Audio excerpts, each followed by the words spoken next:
So they swapped it out. Basically, that's what they did to fix all my issues with the PS5. It was actually a relatively painless process, but since I've gotten it back about a month ago, I've been testing it out.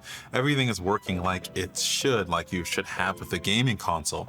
Now, when I sent this up for repair, it's real simple. All you got to do is just call support. They send you a box.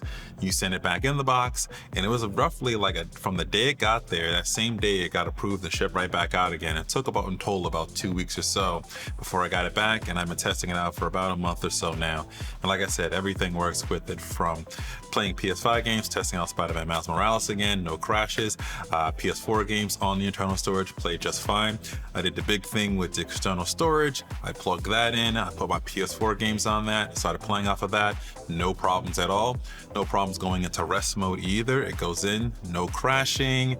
It goes in nice. You can power back up just fine. No weird issues you have to deal with when doing that.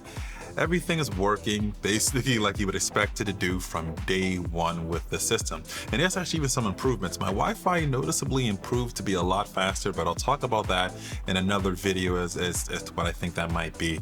But overall, I'm really happy. Sony did a good job of fixing the issues by basically replacing the system. So that should at least tell us out there that there are a few systems out there that are going to run into some issues regardless of the software version right now. And the best thing to do is to go ahead and set yourself up for a warranty replacement, which is what I explained earlier on how to do that. Just call them up.